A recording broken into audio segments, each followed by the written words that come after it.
그럼 시간이 된 관계로 시작하도록 하겠습니다. 안녕하세요. 저는 오늘 진행을 맡은 대한의사협회 의료정책연구소 연구조정실장 강태경이라고 합니다. 반갑습니다. 그럼 지금부터 코로나19 유행 상황에서 공중보건의사의 역할과 지원 방안을 주제로 하는 대한의사협회 의료정책연구소 포럼을 시작하겠습니다. 오늘 세미나는 온 오프라인에서 동시에 진행합니다. 현장에서는 코로나19 방역 지침을 철저히 준수하여 진행하고 있으며 의사협회 KMTV 유튜브 채널에서도 생중계하고 있습니다. 먼저 의료정책연구소 안덕성 소장님께서 개사를 해주시겠습니다. 여러분 안녕하십니까? 의료정책연구소 소장 안덕선입니다. 이제 오늘 눈이 와서 기후 상황이 악화되고 그래서 여러 가지 이유로 걱정을 많이 했는데 일단 저희 발표진, 토론진 모두가 참여해 주셔서 감사의 말씀을 드립니다. 코로나19는 지금도 굉장히 맹위를 떨치고 있고요.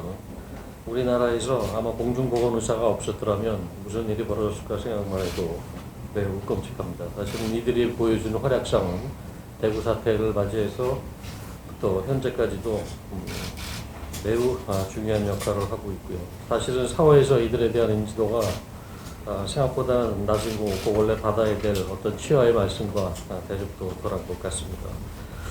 그래서 오늘은 어떻게 보면 어떤 나라도 이러한 공중보건의사 제도를 갖고 있지 않은데 2,000명이 되는 우수한 자원을 이용해서 코로나를 잘 막고 있는 이들의 역할과 지원 방안, 이것이 아무리 군복무를 대체하는 의무복무라 그래도 지금과 같이 저임금에서 아무 때나 수시로 갖다가 쓸 수 있는 이런 자원이라고만 인식이 안 되는데 이들에 대한 어떻게 보면 더 효율적으로 하고 어떻게 사회적 기회를 찾아올 수 있을까 한번 다 같이 논의하는 자리가 됐으면 좋겠습니다. 발표를 맡아주신 두 분 또 토론자분께 감사의 말씀드리면서 더 이상 지체하지 않고 곧 발표로 넘어가겠습니다. 감사합니다. 예, 소장님 감사합니다. 그럼 이제부터 본격적으로 세미나를 시작하겠습니다. 그럼 곧바로 주제 발표를 진행하겠습니다. 총 두 분의 발제가 준비되어 있으며 각각 25분의 시간이 배정되어 있습니다. 첫 번째 주제 발표는 김영갑 공보위 회장님께서 코로나19 유행 상황에서 공중보건의사의 현실을 주제로 발표를 해주겠습니다. 김영갑 회장님은 제34대 대한공중보건의사협회 협의회 회장님이십니다. 김영갑 선생님 발표 부탁드리겠습니다.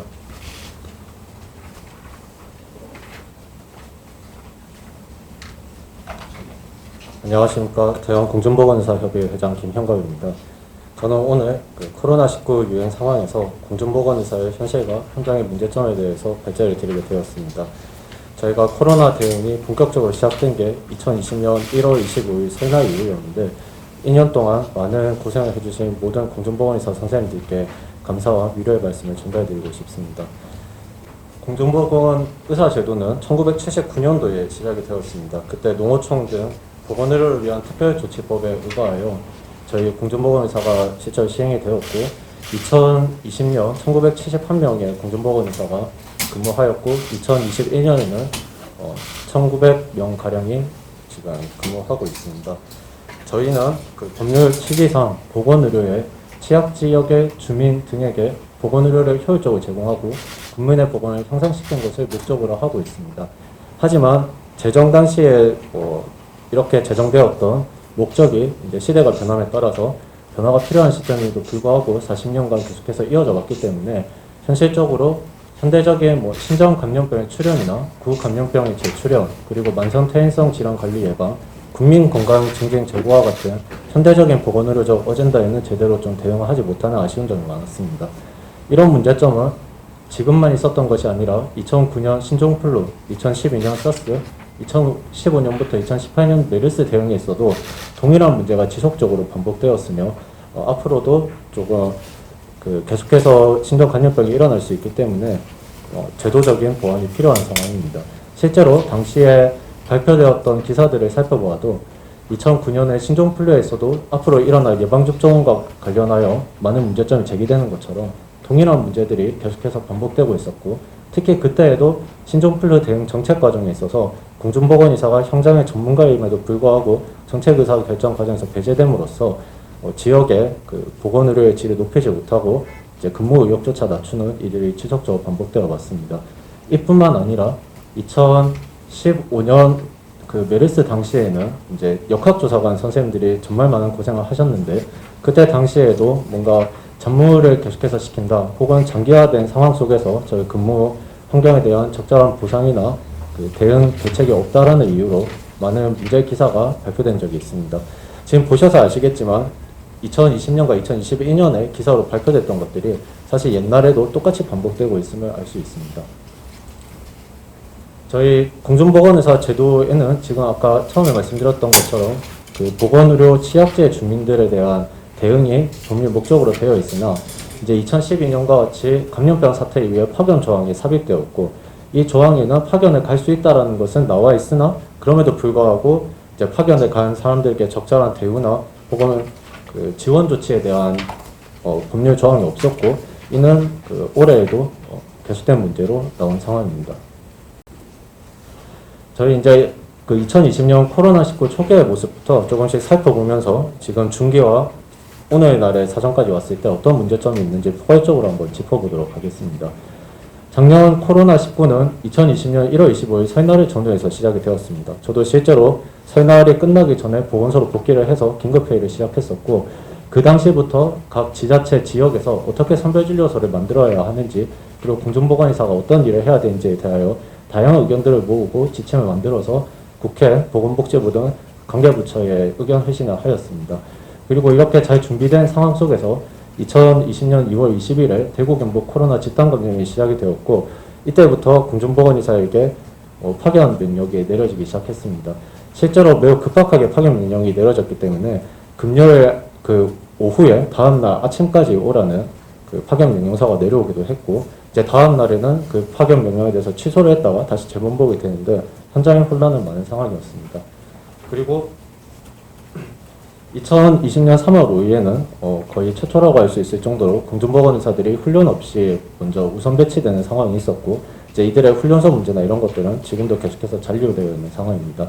이렇게 4월 15일까지 조금 그 본격적인 대응을 마친 후에는 조금 안정세가 있었기 때문에 그 이후에는 상황이 잠시 숨을 고르면서 진행이 되었습니다.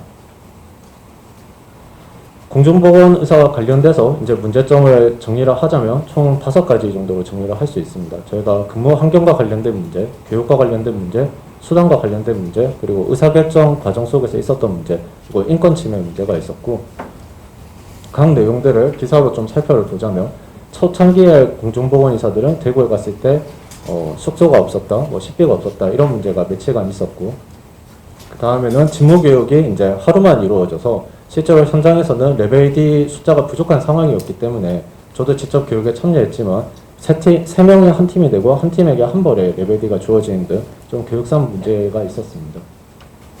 다음으로는 근무수당과 관련해서도 계속적인 문제 제기가 있었고, 이 부분은 뒤에서 좀 더 자세히 다룰 예정이고, 그 공보위가 이제 지역에서는 어떻게 보면 그 의학적 자문을 구할 수 있는 굉장히 귀중한 인력임에도 불구하고 이들에게 코로나와 관련된 이제 정책적 그 참여 과정에 있어서 배제되는 경우가 있었기 때문에 그것과 관련된 문제가 지속적으로 제기가 되었습니다. 마지막으로 인권 침해와 관련해서는 작년에 크게 뉴스 기사가 이제 섬으로 돌아간 공중보건의사에게 방역가스를 살포하는 일이 있었는데, 해당 내용뿐만이 아니라 실제로 3월에서 4월 사이에 이제 코로나19에 대한 그 공포감이 극도로 있었을 때에는 공무원뿐만이 아니라 공중보건의사에게도 뭐 폭언폭행이나 아니면 그 이 행정일에 대한 불만을 제기하는 이유가 굉장히 많았고, 기사는 되지 않았지만 저희가 그런 민원을 다 접수해서 처리를 하였습니다. 그래서 초창기의 문제는 그 크게 교육과 수당 문제가 드러났었다면, 이제 후기로 갈수록 인권 침해와 관련된 문제가 많이 제기가 되었습니다. 그리고 전반적으로는 그 의사결정의 문제가 산발적으로 계속해서 이루어졌는데, 이것은 그 방역 대책이 중앙에서 내려오는 가이드라인도 중요하지만 이제 각 지역마다 그 환자를 볼 때마다 새롭게 그 대응 체계를 구축을 해가는데, 그 시점이 다 이렇게 다르게 되면서 거의 1년 내내 의사결정이나 아니면 그 지침사항의 문제를 해석하고 실제 지역에 적용하는 데 있어서 계속된 문제점이 이야기가 나왔습니다. 예컨대 그 한 지역을 예로 들자면 인천이나 이런 곳에도 그 확진자가 계속 나오는 곳에서는 나왔을 때 당황하지 않고 즉시 그 대응이 이루어졌으나 이제 처음 나왔을 때에는 그 지침과 관련된 거를 시도 역조관한테 질의를 준다든지 아니면 물어볼 곳이 없어서 계속해서 혼란이 있는다든지 하는 일이 계속 벌어졌습니다. 사실 미지의 대상인 신종 감염병에 대응하는 것에 대해서는 그 제공되는 정보가 초창기에는 좀 부족했고 저희가 그 상황에 맞춰서 적응적이고 유연하게 대처할 수 있어야 되는데 그 부분에서 좀 불가능했던 부분이 있습니다. 그 결과로 위와 같은 5개의 영역에서 위험 상황이 계속해서 발생했다라고 생각을 할 수 있었고 이제 앞으로 저희가 그 신종 감염병을 대응할 때에는 이 병에 대해서 전파 경로와 그리고 치명력, 감염력에 대해서 3가지 파라미터를 가지고 좀 유연하게 대응을 해야 문제점을 줄일 수 있겠다는 생각을 할 수 있었습니다. 일단 근무 환경 문제에 대해서 좀 자세히 설명을 드릴까 합니다. 처음에는 질병에 대한 위험도 평가가 정확하게 이루어지지 않던 시기에 방호구 물량도 부족했기 때문에 현장에서 혼란이 많았습니다. 실제로 그 당시에도 레벨 D라든지 보호구가 많이 부족한 부분이 있었고 그 시기가 해결되고 나서는 이제 파트별로 더신이 없다든지 이런 문제들이 있었습니다. 다만 이 과정에서 이제 레벨 D가 아니라 그 4종의 간소화된 보호구를 입어도 좋다 이런 식의 그 발표도 있기는 했는데 이제 그거는 현장의 상황에 따라서 좀 더 다를 수 있는데 초창기에 갔던 대구 인력들은 대부분이 다 집으로 들어가거나 아니면 방역을 위해서 그 병원에 들어가는 경우가 많았습니다.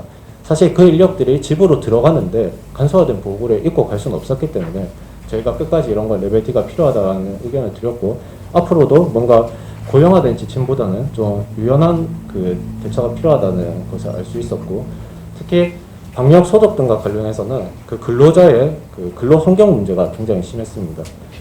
그리고 두 번째로는 이제 이런 문제가 제대로 해결이 되지 않자 선별진료소 내에서 교차 감염이 계속해서 있었는데 그 부분에 대해서 좀 살펴보겠습니다. 일단 공중보건의사는 그 선별진료소나 그 병원에서 근무를 하다가 아직까지 감염된 사례가 없는 것으로 알고 있습니다. 저희가 그 4월까지만 해도 1,100명의 공중보건의사를 파견을 보냈고 12월까지는 1,900명 그리고 지난 한 달 반 동안은 약 150명에서 350명의 공중보건의사를 파견을 보낸 상황인데 그런 상황 속에서도 저희는 그 철저하게 근무 수칙을 지키게 하여 교차 감염을 줄일 수 있도록 하였지만 사실은 지역에서는 보건소별로 이제 직원 내에서 감염이 많이 발생하는 경우가 있었습니다. 이런 경우에 대해서도 사실 공중보건의사가 그 계속해서 의견을 준 걸로 알고 있습니다.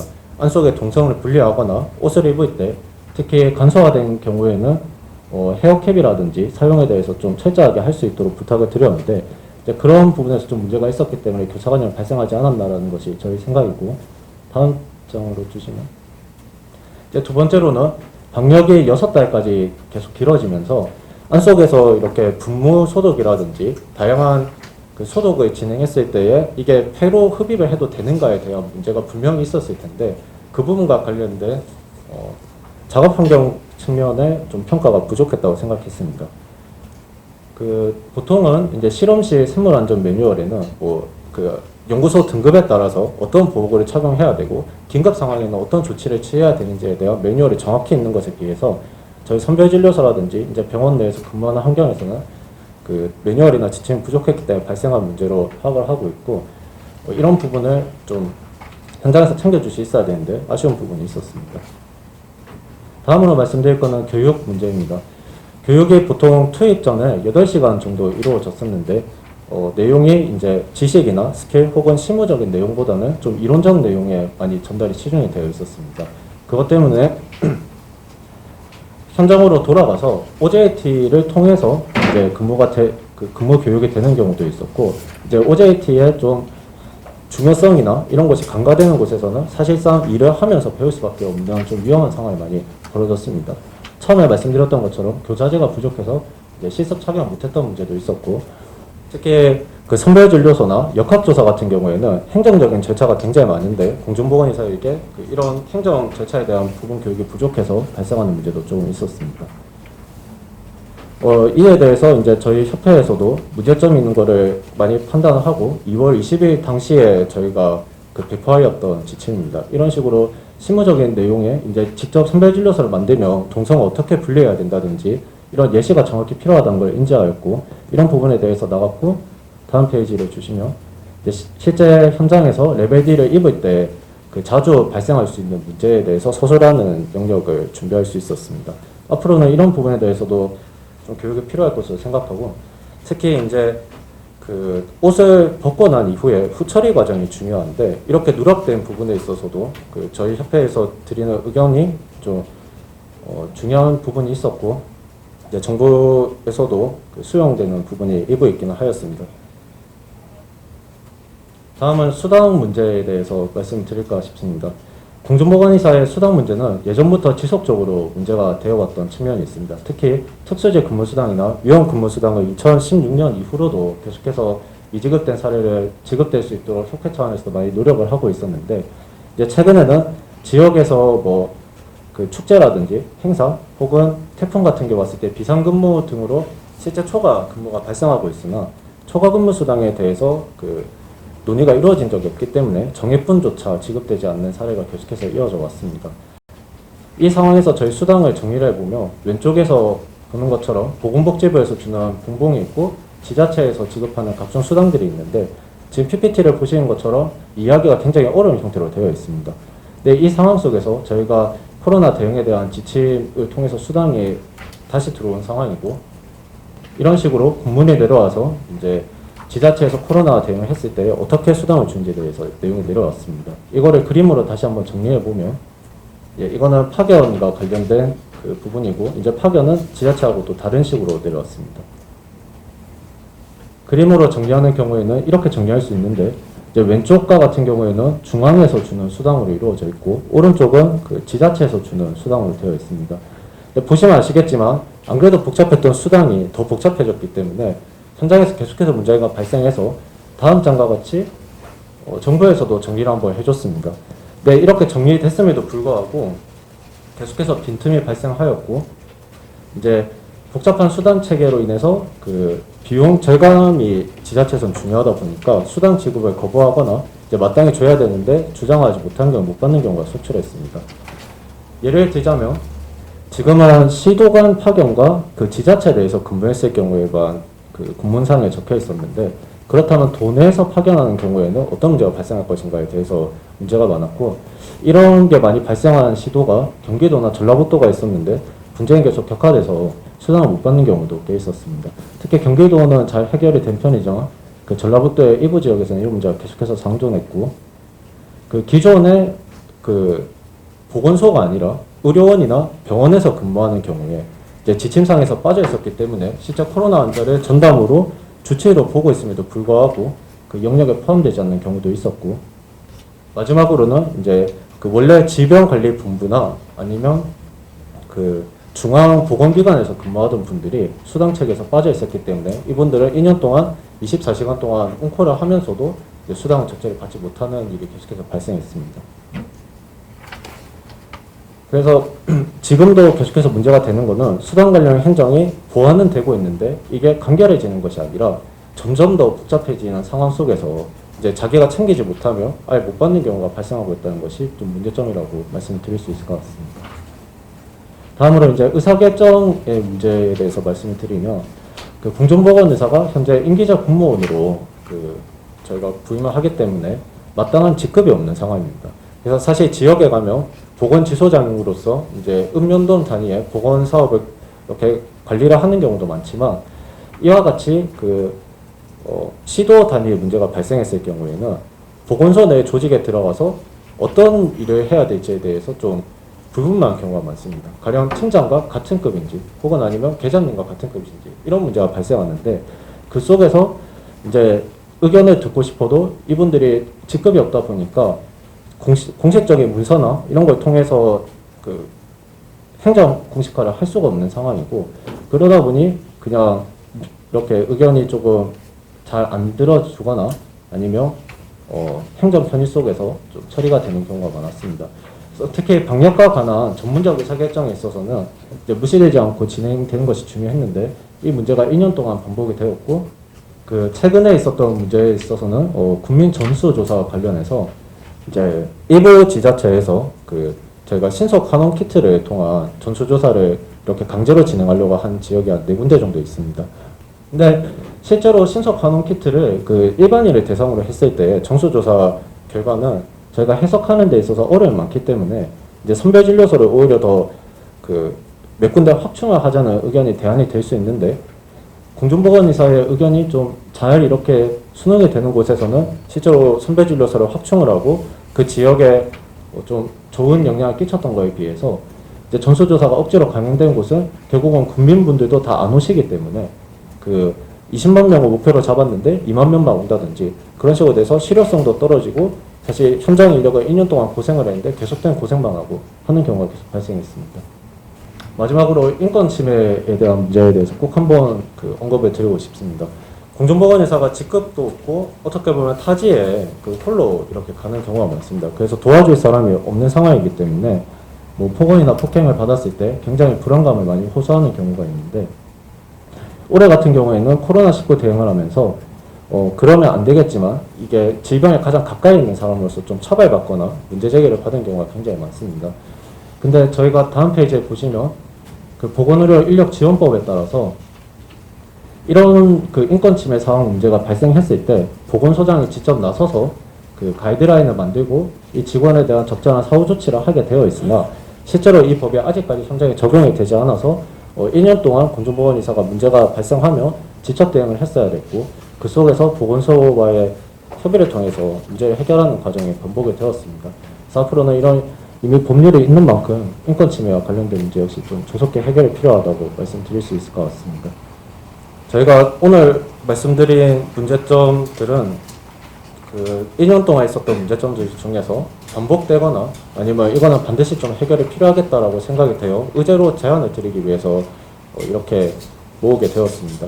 근데 사실 현장에서는 이것 외에도 굉장히 다양한 문제들이 많이 발생하였고, 사실 공중보건의사가 2020년, 2021년에 코로나 대응을 하면서 많은 역할을 해왔던 것에 비해서 지원 대응에 대해서는 조금 부족함이 있어서 아쉽지 않은다라는 생각을 할 수밖에 없게 된 것 같습니다. 앞으로도 신종감염병이 3년이나 5년 혹은 10년 주기로 계속해서 반복될 수 있는 만큼 이번 기회에 이런 문제점들이 제도적으로 잘 보완이 돼서 앞으로는 큰 문제 없이 공중보건의사들이 근무하게 될 수 있으면 좋을 것 같습니다. 김영광 회장님 감사합니다. 다음은 우정현 김진숙 책임연구원께서 효율적 국가 감염병 방역을 위한 공중보건의 지원 방안을 주제로 발표해 주시겠습니다.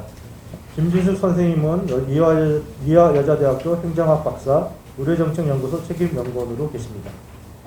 김진숙 선생님 발표 부탁드리겠습니다. 네, 안녕하십니까. 의료정책연구소의 김진숙 책임연구원입니다. 앞서 지금 대한공중보건의사협회 회장님께서 주로 코로나19 유행 상황에서 공중보건의사의 현실과 현장의 문제점을 발표를 해주셨습니다. 근데 되게 좀 간략하게 얘기를 해주셨는데, 사실 저희 이제 1월 13일에 발간된 국가감염병 유행 상황에서 공중보건의사의 역할과 활동 및 지원 방안 연구에는 좀 더 어떤 역할을 하셨는지 그런 부분들과 활동 그리고 문제점들이 좀 더 자세하게 나와 있습니다. 그래서 좀 내용을 참고해 주시면 될 것 같고요. 또 그래서 저는 이제 주로 그 연구에서 이제 실제로 그 코로나19에 투입된 공보위 선생님들 대상으로 인터뷰를 좀 진행을 했었고요. 그래서 그런 내용들을 전부 이제 종합해서 제시한 이 효율적 국가 감염병 방역을 위해서는 과연 어떤 것들이 필요한가 하는 공중보건의사 지원 방안을 말씀드리도록 하겠습니다. 제가 오늘 말씀드릴 효율적 국가 감염병 방역을 위한 공중보건의 지원 방안은 크게 5가지입니다. 네, 보시면 아시겠지만 앞서 회장님께서 이제 지적해주신 문제점들, 어려운 점들을 주로 얘기를 해주셨고, 그에 대한 해결 방안들, 지원 방안들을 좀 위주로 정리를 하였습니다. 효율적인 그 국가 감염병 방역을 위해서는 첫 번째로 아까도 말씀을 하셨지만 이러한 방역을 위해서는 공보위들에게 적정한 직급 부여 및 의사결정 프로세스 참여 권한 부여가 가장 필요하다라는 의견을 처음에 그 인터뷰에서 제가 발견할 수 있었습니다. 사실 코로나19 방역에 투입된 공보위는 말씀하셨지만 적정한 직급이 없다는 것이 문제입니다. 그래서 신분상 제약으로 방역의 가장 핵심적인 역할을 했음에도 불구하고 전문가의 목소리를 낼 수 없었다는 것이 가장 큰 문제점이었다라고 하셨습니다. 그래서 제가 이제 그 공무원들 직위 뭐 이런 직급 체계를 찾아보았는데 사실 그 어디에도 직급이 없는 공무원은 없습니다. 그래서 사실 지금 공보위 선생님들이 일반 임기제 공무원으로 되어 있는데 저는 여기서도 약간 의문이 있었습니다. 왜냐하면 일반 임기제 공무원이라고 하는 거는 공무원 직제 등 법령에 따르면은 경력직 공무원이면서 그 일반직 공무원이거든요. 그래서 왜 일반직 임기제 공무원으로 공보위 선생님들이 지금 되어 있는지 사실 굉장히 저도 의문인 상황인데, 특히 일반 임기제 공무원 같은 경우에는 어떤 전문성이나 이런 것들을 요하지 않는 뭐 성과 평가 이런 거를 되게 중시 여기는 그런 건데 왜 이렇게 되어 있는지 저도 되게 궁금한데, 어쨌든 이런 직급이나 이렇게 없는 상황이다 보니 방역과 같은 의사의 전문성과 의학적 지식, 현장 경험이 정말 중요한 업무 수행과 관련된 의사결정 프로세스에서 배제되는 결과를 가져오게 됩니다. 그래서 사실 방역에 대한 이해도가 상대적으로 의사들보다 낮은 행정관계자들, 즉 공무원들은 이제 현장과 약간 괴리가 있는 중앙 지침, 심지어 아까도 말씀하셨지만 계속 지침이 바뀌는 상황이었고, 그런 지침을 일방적으로 좀 강요하는 상황들이 있었고, 그래서 방역의 업무보다는 오히려 행정관계자의 마찰이 방역에 투입됐던 그런 물리적이나 이런 어려움보다는 정신적 스트레스 유발 요인으로 작용했다라는 말씀을 전 해주셨었습니다. 그래서 사실 그렇기 때문에 그거와 더불어서 현재 이제 문제가 되고 있는 게 이제 이런 직급이 없다 보니 방역뿐만 아니라 보건소에서 업무 수행을 원활하게 하기 위해서는 이런 직급이 필요한데 없다 보니까 사실 이게 없는 게 아니고 2002년에 이제 농특법이 개정이 되면서 사실 5급 상당의 지위를 공보위가 잃게 되었습니다. 그래서 이 공무원 직위 체계에서 5급 사무관이라는 직위는 사실 굉장히 엄청나게 파워가 있는 자리인데, 예를 들면 광역지자체의 경우에는 담당급과 팀장이나 계장급이고, 또 기초지자체에서는 과장급, 또 업무 수행들 상당한 권한을 가지고 있는 직급이고요. 그래서 TF 운영도 가능한 그런 건데, 사실 여기서 5급 지위를 상당하는 지위를 잃게 되다 보니 공무원 사회에서, 특히 관료제 사회에서 직급이 없는 공보위가 설 자리가 없게 됩니다. 그리고 직급이 없다 보니 말씀하신 것처럼 그런 의사결정 프로세스에 넣어줘야 될 그런 또 규정도 없다 보니 자꾸 배제가 되는 상황이 발생하게 되는 겁니다. 그래서 제가 제안하고 싶은 거는, 사실 일반 임기제 공무원은 현재 공보위한테 부여되는 직급으로서는 맞지 않고 전문 임기제 공무원이 사실 맞습니다. 그래서 전문 임기제 공무원은 저희 이제 공무원 임용령에 보면 특정 분야에 대한 전문적인 지식이나 기술 등이 요구되는 업무를 수행하기 위해서 임용되는 임기제 공무원입니다. 사실 공보위 3년이 있기 때문에 이게 맞는데 일반 임기제 공무원으로 되어 있는 게 이상하고요. 근데 이제 저희가 이제 현실적으로는 현재 보건소장님이 5급 공무원입니다. 그래서 전문 임기제 공무원 중에 낙급은 이제 의료 업무를 담당하는 일반직의 5급 상당하는 직위이거든요. 사실 제가 또 찾아봤습니다. 그래서 공무원 임용령의 전문 임기제 공무원 자격 기준을 살펴봤더니 또 낙급은 굉장히 높게 자격 기준이 되어 있던데, 그거와는 별개로 어쨌든 공보위가 의사로서의 전문성을 가지고 있기 때문에 지침을 새로 만들면 가능할 것도 같습니다. 그래서 현재 지금 제가 또 찾아봤더니 낙급 전문 임기제 공무원 낙급 뭐 임용하는 걸 봤더니 의사 면허증 소지자로 뭐 보건의료 분야에서 5년 이상 근무한 경력이 있는 자로 뭐 일반이 전문의를 얘기를 하고 있는데, 사실 이런 부분들을 엄격하게 한다면 공보위한테 직급을 부여하는 게 어렵기 때문에 저희는 이제 별도로 보건소에서 공보위들에게 업무를 원활하게 수행하기 위해서는 이런 직급을 좀 부여할 수 있는 좀 개정이 필요하다라는 말씀을 드리고 싶습니다.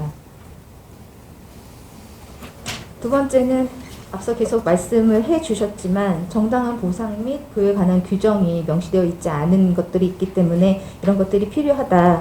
그래서 방역 업무 수행에 대해 정당하고 충분한 미보상 문제들이 지금 계속 발생을 하고 있고, 이런 문제들이 해결되지 않으면 사실 동기부여도 굉장히 저하가 되고 사기도 저하가 되는, 또 피로가 더 오는 이런 상황이 될 수 있는데, 앞서 말씀하셨지만 모집 및 파견 주체에 따라 혹은 지자체 내에서도 지자체에 따라서 보상의 차이가 있는 문제가 분명히 있었습니다. 그리고 실적 검체 채취라는 굉장히 위험 업무를 하고 있음에도 뭐 수당, 아까 말씀하신 것처럼 지급한다는 이유로 위험 수당을 미지급하는 사례들이 계속 발생을 했고, 또 방역 업무를 수행한 후에는 자가 모니터링 운영을 하는데 이게 점점 가면서 유명무실해졌고, 또 어떤 인터뷰 상황에서는 개인 유급 휴가를 사용하는 사례도 있었다. 이런 것들이 자꾸 문제로 되고 있는데, 그리고 이제 이런 것들이 과거 메르스나 사스에서도 분명히 있었을 텐데 겉으로는 드러나지 않았던 것 같습니다. 그래서 매번 이렇게 감염병이 발생할 때마다 뭐 지침을 만들고 내리는 것보다는 효율적 방역 업무를 위해서는 방역에 대한 어떤 정당한 보상과 그에 대한 지침을 사전에 마련을 해서 이런 것들을 할 필요가 있는데, 사실 수당도 뭐 지자체나 국가에 따라 다르다면 그럼 국가에서 모집할 때 가는 게 사람의 이런 마음이기 때문에 사실 국가 모집 파견하는 형식으로 통일할 필요도 있고, 또 국비에서 지원을 하게끔 하면 이 차별성이 발생하지 않기 때문에 일부 지자체가 아까 말씀하셨지만 재정 자립도가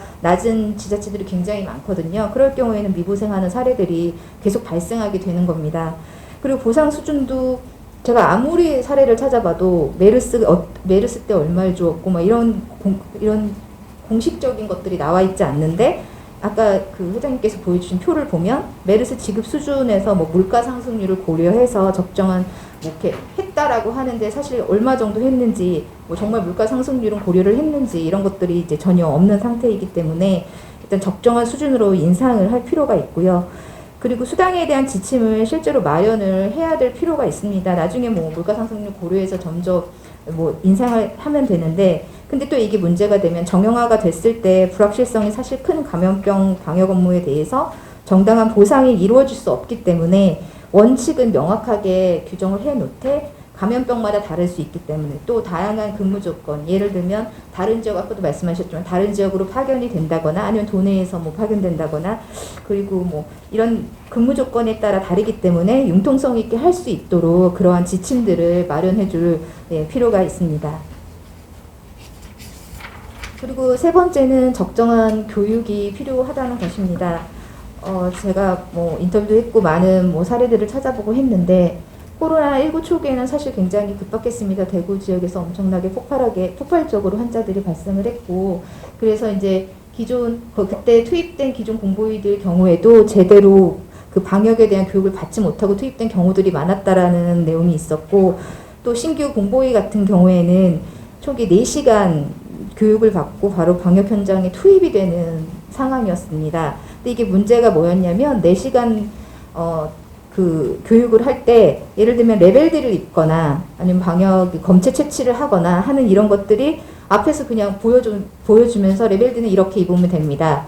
검체 채취는 이렇게 하면 됩니다. 그래서 사실 실제로 이거 우리가 해봐야 되는 상황인데 그런 것들 전혀 하지 않고 바로 현장에 투입을 했고, 사실 신규 공보위 선생님들이 이제 의대 졸업하고 이제 굉장히 어린 나이인데 굉장히 두려웠을 것 같거든요. 그래서 그런 문제점들, 우리가 모르는 것들을 행할 때 굉장히 문제점들이 두려움이 생기는데 그런 문제가 사실 있었다. 그래서 충분한 교육이 사실은 필요하다. 그 사실 왜 그러냐면 한 번의 실수가 사실 곧 감염이 되잖아요. 그래서 방역 현장에 투입되는데 적정한 교육이 이루어지지 않았다는 건 정말 심각한 문제입니다. 그래서 상황의 심각성을 매우 고려한다 하더라도 향후 국가 감염병 상황이 앞으로 계속 발생할 수 있기 때문에 교육이 이제 그때 뭐 그렇게 막 급박하게 이루어지기보다는 감염병 사태 미리 대비해서 평상시에 교육이나 실습을 할 수 있는 프로그램을 국가에서 개발해서 뭐 이수하게끔 해야 되는 것이 아닌가라고 생각이 됩니다. 그래서 만약에 교육 프로그램을 만들어서 한다면 예를 들어서 뭐 감염병에 대한 의학적인 뭐 이해를 돕는다든지, 사실 다 알고 계시긴 하겠지만 뭐 그런 의학적 이해에 대해서 뭐 교육을 한다든지, 아니면 지금 현재 저희가 코로나19를 겪으면서 알게 된 굉장히 다양하고 그런 방역 관련된 정보에 대한 교육을 좀 더 해주다. 왜냐하면 현장에 투입됐을 때 얻을 수 있는 그런 노하우들은 사실 뭐 교육을 통하지 않고서는 듣지를 못하는 거기 때문에 그런 것들을 좀 방역 관련 정보를 좀 알려주는 교육 프로그램을 개발한다든지, 그리고 아까도 말씀드렸지만 보호장비 착용법이라든지 검체 채취하는 법 등 이런 것들을 사전에 미리 교육을 해놓는다면 저희가 뭐 이런 감염병이 향후 더 발생했을 때 뭐 이렇게 교육을 받지 못하고 투입되는 불상사는 발생하지 않을 거라고 생각을 합니다. 네 번째로는 감염 보상을 위한 법적 근거 마련이 사실 매우 시급합니다.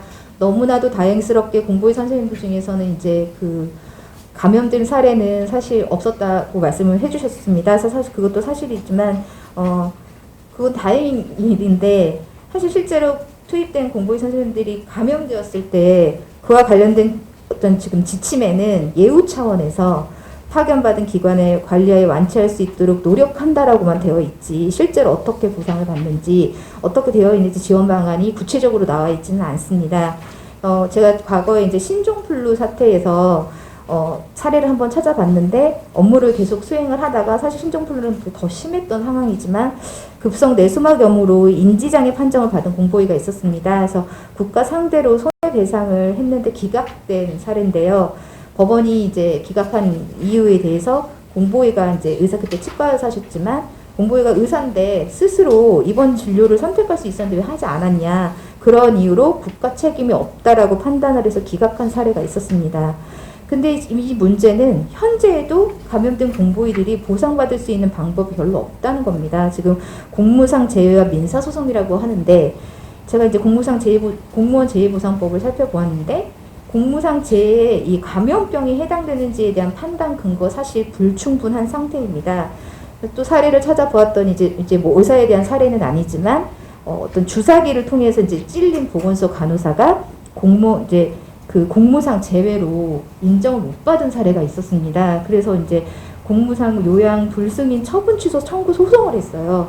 그런데 이제 공단이 그걸 이제 전에 거부를 해버렸기 때문에 이제 법원에서는 이게 공무상 재해가 맞다라고 하는데 이 문제가 이제 이런 소송까지 해야만 인정을 받게 되는 상황이 되는 겁니다. 그래서 아시겠지만 소송을 하게 되면 시간도 굉장히 오래 걸리고 이런 문제들이 있기 때문에 그래서 그런 것들이 또 어렵고 지금 감염병 예방법 제5조 1항에 따르면 감염병 환자의 진단 및 치료 등으로 인해서 발생한 피해에 대해 보상받을 수 있다고 규정은 되어 있는데 사실 이 보상을 자세히 살펴보시면 경제적 보상을 해주겠다라고 하는데 사실 이게 경제적 손실의 대상이 어떤 의사 개인이 아니라 병원으로 하고 있습니다. 그래서 개인이 받을 수 있는 건 사실 없습니다. 그래서 이런 것이 문제고 그리고 이런 것도 안 됐는데 나는 이제 피해를 받았다. 그러면 이제 민사소송밖에 없는데 민사소송을 하게 되면 이 감염병로가 국가 책임이 있는지는 민사소송 건쪽에서 입증을 해야 합니다. 사실 이게 어떻게 이것도 굉장히 시간이 오래 걸리는 상황이기 때문에 이런 것들이 이제 제대로 되어 있지 않는다는 걸 제가 말씀을 드리고요. 그래서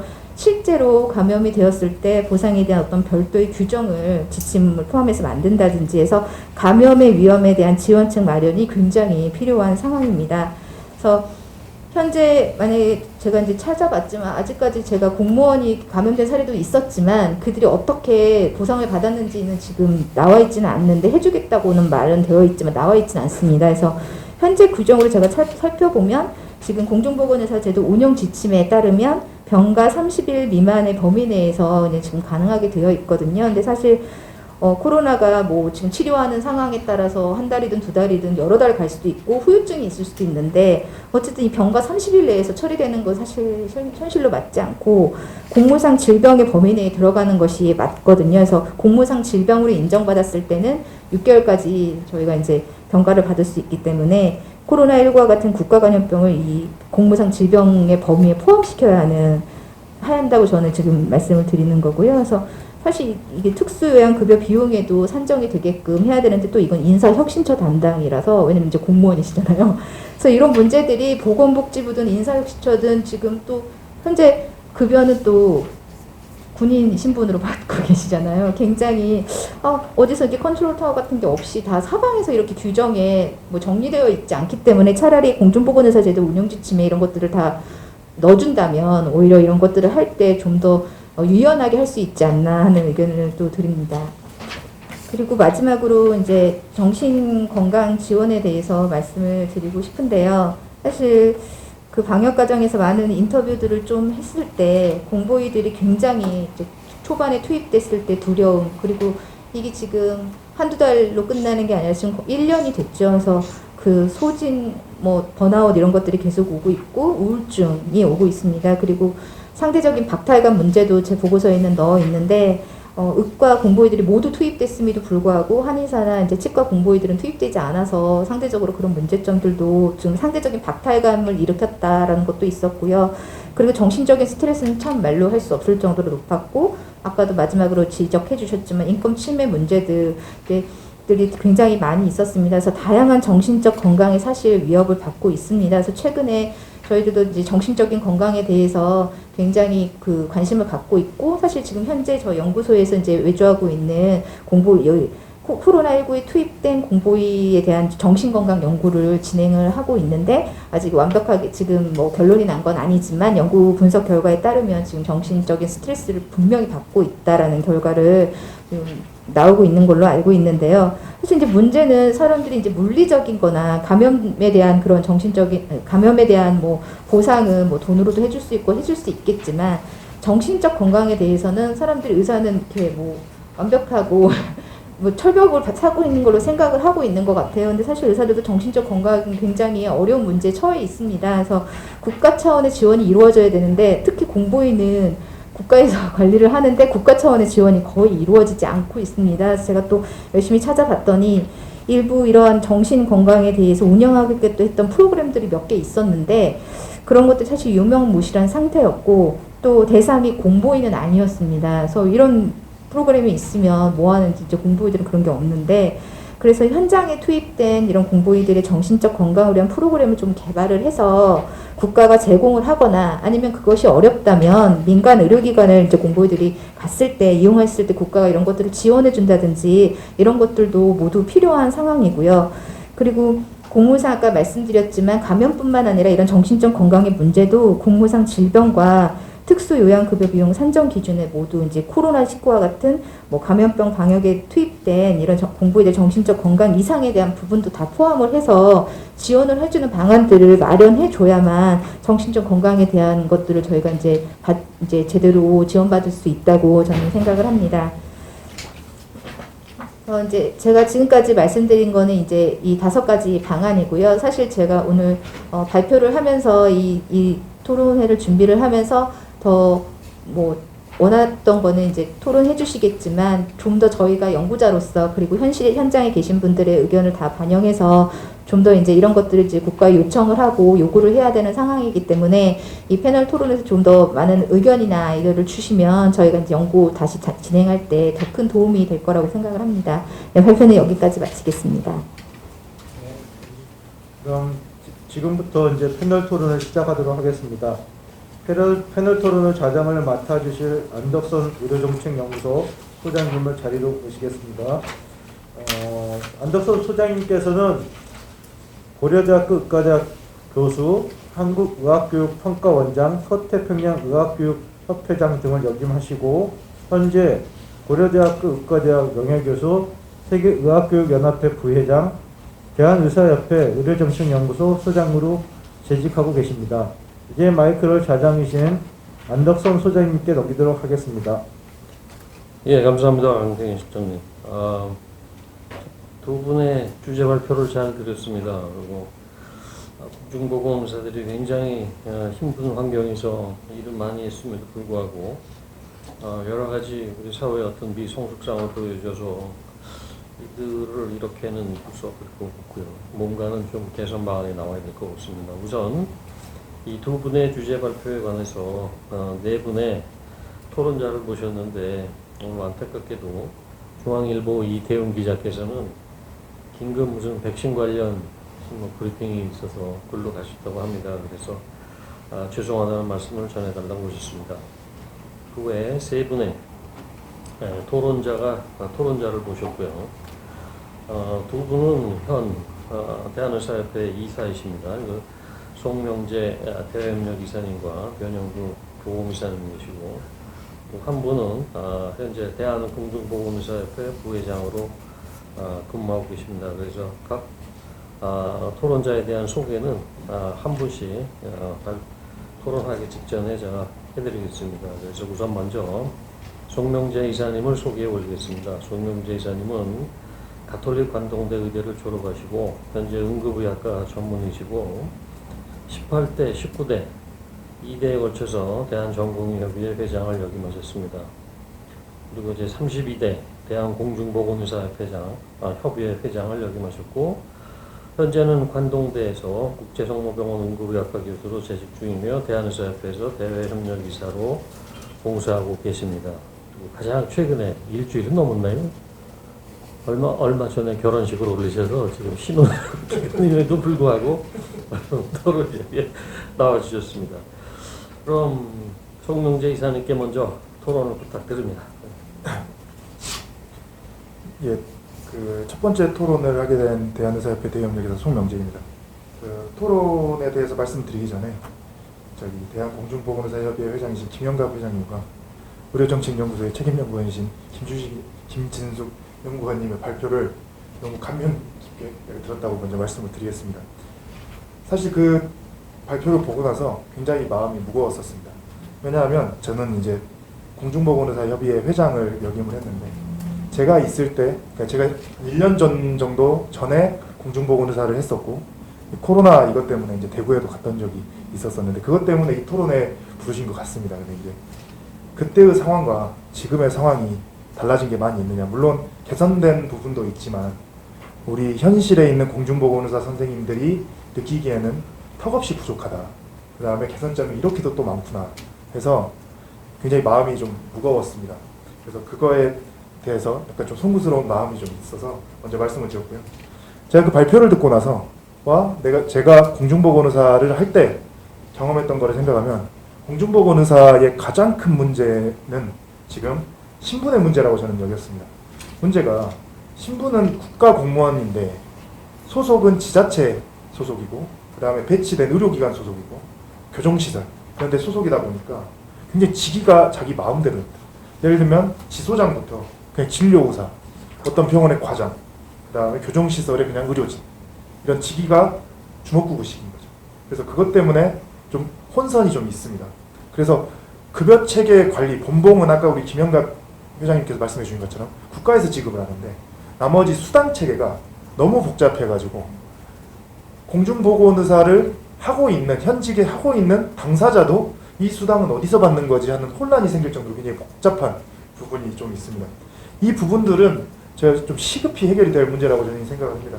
근데 이제 문제가 우리가 항상 문제점은 이렇게 지적이 되나 개선이 안 되는 이유가 무엇일까 라고 좀 생각을 해봐야 된다고 생각합니다. 지금 코로나 시기가 국가 대재난 상태인데요. 공중보건의사의 직위와 역할, 그 다음에 지원을 어떻게 해야 될지 이런 것들에 대한 재정립이 굉장히 시급한 시기이기도 한 것입니다. 근데 이제 우리가 이거를 계속 미루고 있는 거죠. 지금 1년째 지속되고 있는데 실제로 지금은 전쟁과 같은 사안이라고 생각하는 상황이라고.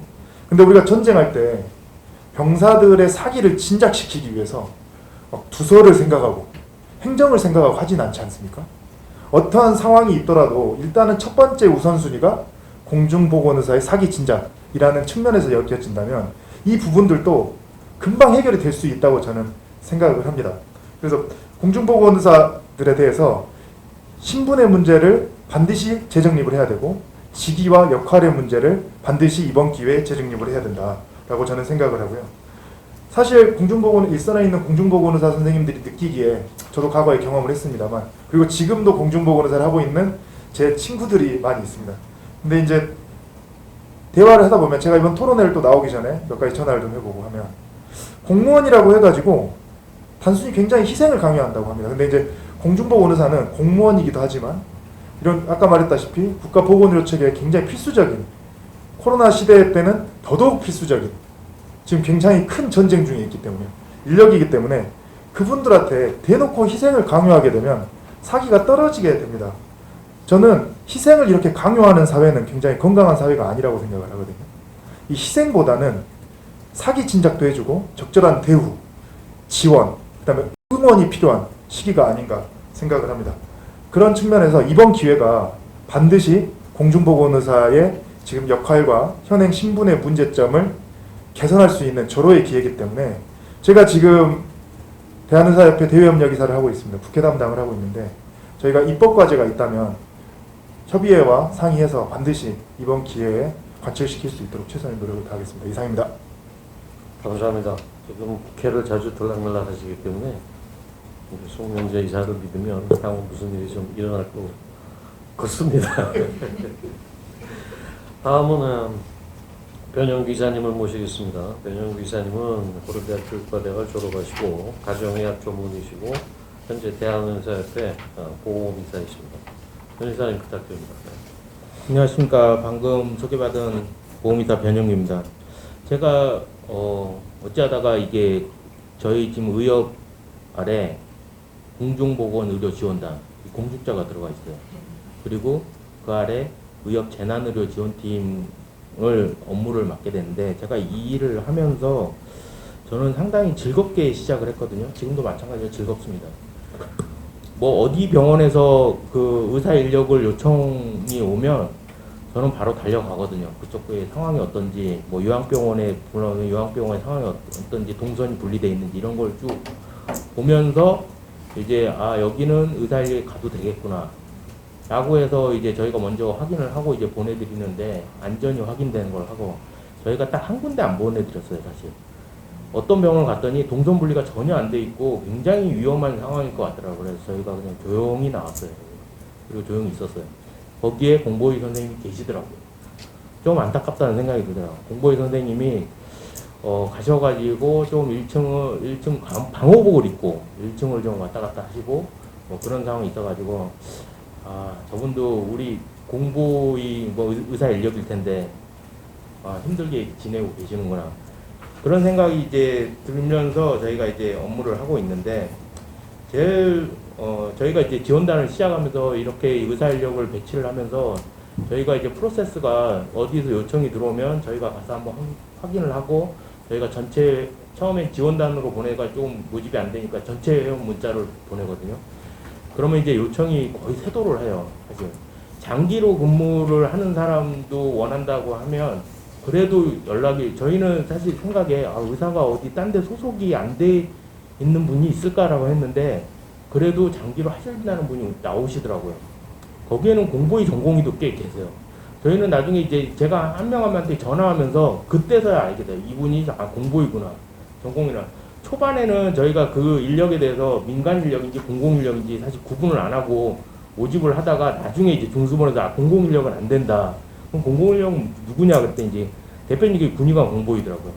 군의관 공보이는 자기네들이 먼저 차출을 해서 병원을 먼저 보내기 때문에 그분들은 빼고 해달라고 하시더라고요.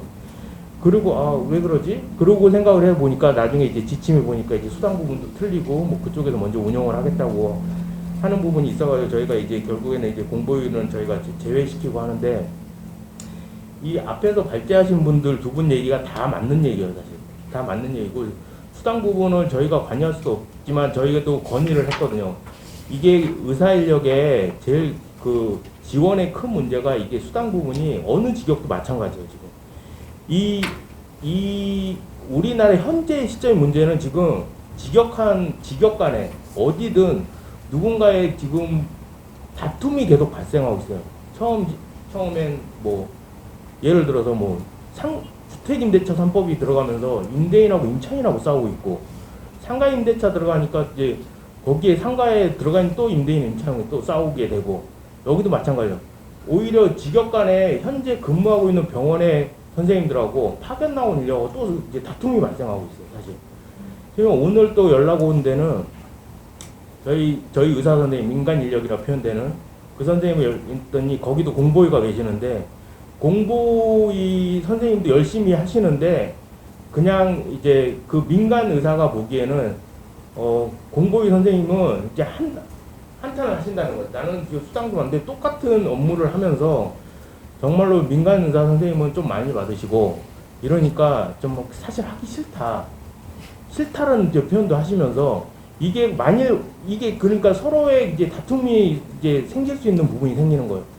그래서 이런 게 우리가 과연 이 제도가 이렇게 잘 정비가 돼 있으면 이렇게 서로의 트러블을 안 날 수 있는데 이런 부분이 참 문제인 것 같다.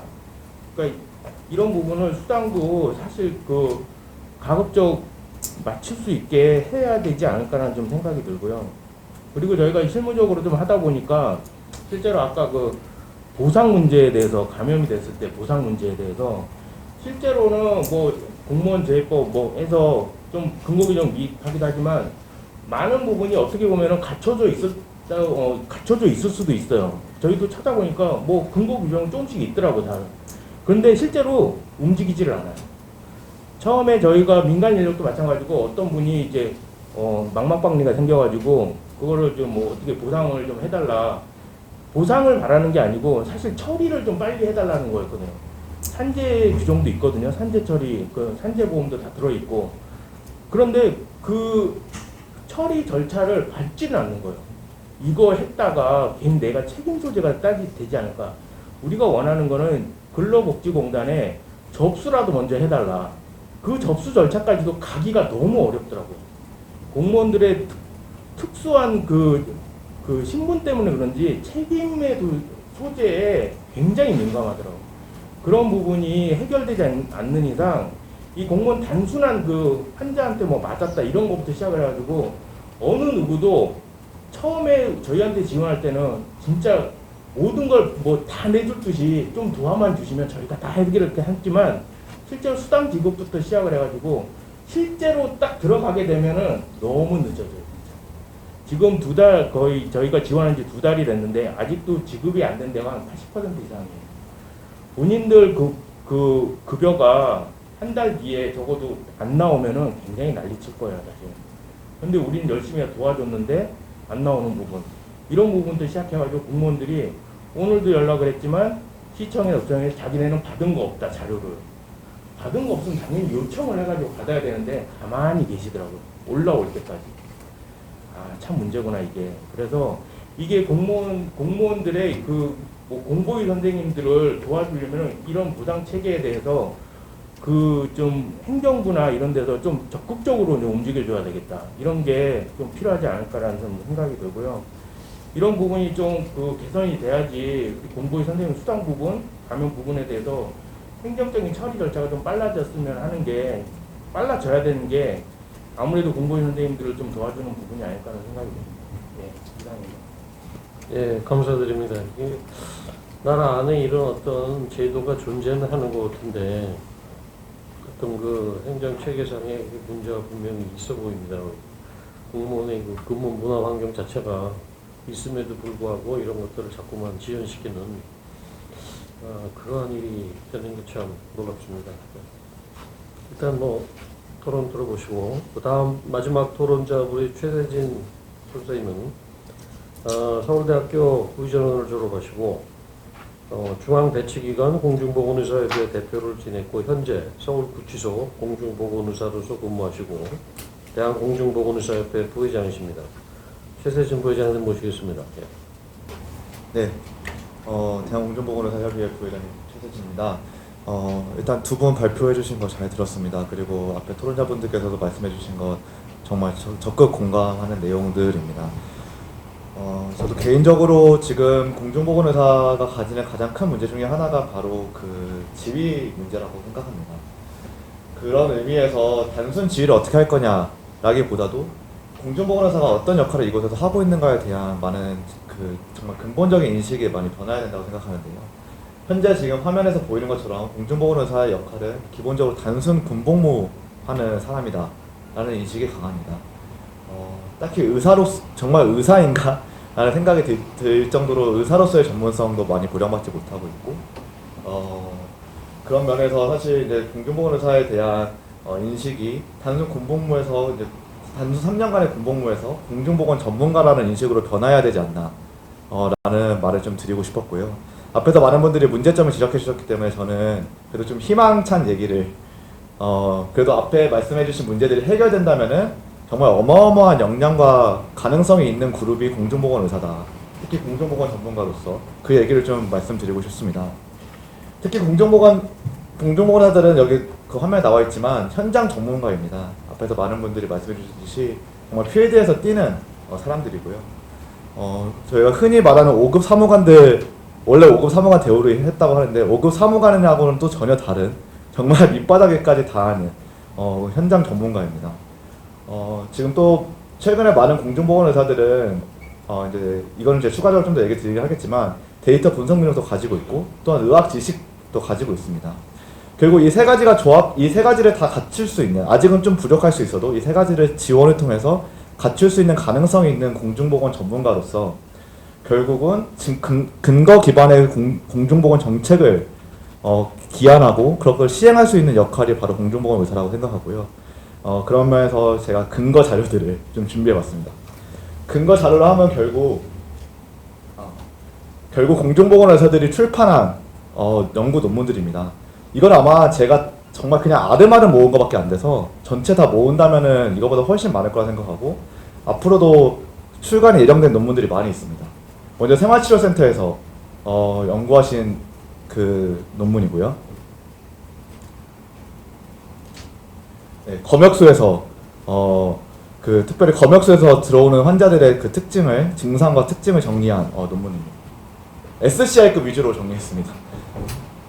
그 다음은 역학조사관 분들이신데요. 이거 CDC에서 발간하는 굉장히 권위 있는 논문, 굉장히 권위 있는 저널이죠. 거기에 지금 빨간색으로 표시한 게 지금 다 공중보건의사 선생님입니다.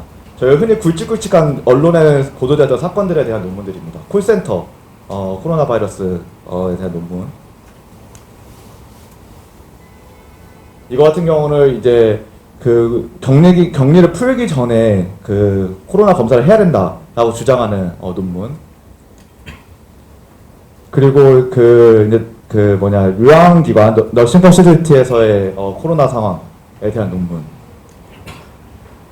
그리고 저희 줌바 댄스 나왔었죠. 피트니스 센터에서의 역학조사 관련 논문. 그리고 그때 한창 이스라엘 같은 데 막 선교 여행 가셨다 돌아오신 분들 코로나 감염 기사 언론화 많이 됐었는데 그거에 대한 논문입니다. 이것도 마찬가지로 CDC에 나온 논문인데요. 이거 같은 경우 소아과 전문의 선생님께서 소아과 전문성을 살리셔서 또 쓰셨던 논문입니다. 교정시설 같은 경우도 제가 개인적으로 있어서 교정시설 관련해서 영어 논문은 아니지만 각종 기고와 그 페이퍼들을 썼고요. 그 전에도 코로나 관련 데이터를 이용해서 그 란셋 사이칼트리 굉장히 이것도 권위 있는 논문인데 여기에 같이 연구진 참여했고요. 다음. 이거는 네 분 중에 3분이 공중보건의사입니다. 가장 최근에 플러스 메디슨이라고 이것도 임팩트 팩터가 10이 넘는 논문인데 코로나 관련해서 약물 치료한 그런 것들을 시스테매틱 리뷰한 논문입니다. 물론 여기 계신 또 회장님도 개간 의료정책 포럼 비롯해서 시사인 그리고 각종 또 논문의 의료정책 관련된 페이퍼들도 올해 한 해 동안 여러 개 나왔습니다. 이렇게 공중보건의사들이 올해 한 해 지금 제가 대충 보여드린 것만 해도 11개거든요. 굉장히 권위 있는 논문들 많이 실렸고 다 SCI급들입니다. 분명히 그 스와인플루, 그 신종플루 때도 사스 때도 역학조사관으로 근무하신 분들이 계시고 그리고 분명히 과거에도 교정시설에서 근무하신 분들이 계시고 그분들의 전문성은 3년 동안 분명히 많이 쌓였을 겁니다. 하지만 그분들이 지금 어디 계신지 어떤 일을 하고 계신지 전혀 트래킹이 되지 않고 그분들이 이곳에서 3년 동안 근무하시면서 쌓으셨던 그런 경험들이나 그런 지식들이 다 어디론가 날아가고 있는 상황입니다. 정리하면 결국 공보위를 공중보건 전문가로 보고 그거에 대한 적당한 지위와 적당한 보상을 제공하는 시스템이 갖춰야 될 것 같은데요. 그것이 입법안이 될 수도 있고 또한 지금 이미 질병관리청이나 국립보건연구원에서 가지고 있는 연구 펀딩을 일부 공중보건의사들한테 적극 지원하는 방안도 생각해 볼 수 있을 것 같습니다. 더 이상 그냥 단순 저희가 아까 김영광 회장님께서도 기사를 실어주셨는데 단순 일종의 하나의 부품 아니면 기계와 같은 그냥 검체 세차하는 기계 취급을 받는 공중보건 의사가 아니라 정말 공중보건 전문가로서 공중보건 의사가 활동할 수 있는 그런 여러 지원들이 이루어진다면은 더 이상 주먹구구식의 뇌피셜의 공중보건 정책이 아니라 증거 기반의 공중보건 정책을 공중보건 의사들이 적극 지원하고 또 그 안에서 의사결정을 하고 그럼으로써 보다 체계적이고 합리적인 정말 미국 저희가 흔히 미국 부러워하잖아요. 미국 CDC 많이 부러워하는데 그런 CDC 못지않은 의료정책 결정 프로세스를 가질 수 있지 않을까 하는 바람을 말씀드립니다. 감사합니다. 감사합니다. 최대진 선생님. 확실히 세상이 좀 달라졌고 확실히 젊은 세대들이 좀 더 학구적이고 역량도 출중하신 것 같고요. 또 바쁘고 힘든 공중보건 생활에서 이렇게 훌륭한 논문들을 쓰는 거 보고 정말 감동받았습니다. 뭐 여담입니다만 2000년대 초반에 의과대학에 외국 논문 쓰라는 게 들어왔을 때 그때 생각해보면 정말 벌써 그게 아주 먼 옛날 얘기가 됐습니다. 왜냐하면 각 대학에서도 논문 쓰는 거에 대해서 임상의사들이 너무 바쁜데 못 쓴다고 굉장히 거기에 대해서 비판도 많이 했고 거기 가지고 학교하고 편수 가지고 신랑이 원할 적이었는데 이젠 다 옛날 얘기가 다 버렸고 공중보건 선생님께서도 가서 이런 걸 이렇게 써서 보면서 정말 프로페셔널리즘의 하나인 그 스칼러십 봉사뿐만 아니라 아주 훌륭한 스칼라십을 보여주셔서 감사드립니다. 저희가 원래 한 분은 바빠서 토론을 못하실 걸로 알았는데 지금 온라인으로 들어오시겠다고 연락이 왔습니다. 그래서 저희가 네 번째 토론자 우리 이태윤 중앙일보 기자님을 모시겠습니다. 들어오셨나요? 예, 혹시 들리시나요? 네네, 들립니다. 아, 예, 제가 원래 현장 참석을 하려고 했는데 오늘 그 정부에서 그 코로나19 백신 그 공급 발표 계획을 발표해서 그거 관련돼서 취재를 하느라 부득이하게 현장에는 참여를 하지 못했습니다. 죄송하다는 말씀 먼저 드리겠습니다. 근데 저 온라인으로 이제 앞서 발표해 주신 발제 내용도 다 들었고 그 발표자분들 내용도 다 들었는데 그 가장 시급하고 중요하게 계속 지적 나오는 부분은 이제 적정한 직급 부여랑 정당한 보상 부분인 것 같습니다. 그리고 이 부분을 부정하는 분은 없을 것 같습니다. 뭐 지금 공보위가 받는 보상이나 지금 받고 있는 대우가 아주 적절하다 뭐 이렇게 생각하시는 분은 사실 없다고 생각을 해서 좀 현실적으로 가장 현장에서 빨리 해결을 할 수 있는 게 뭔지 그리고 해결을 해야 될 게 뭔지 개인적으로 취재를 하고 하면서 생각을 했던 부분을 말씀드려 보려고 합니다. 먼저 공보위의 전문성을 무시하는 사례 같은 경우는 이제 많이 뭐 언론화도 됐고 발표자분들도 말씀을 해주셨는데 직급을 부여를 하면 확실히 개선이 될 거라고 생각을 합니다. 근데 다만 공무원에 해당하는 뭐 5급 보건소장에 해당하는 급수를 지정한다고 해서 현장에서 바로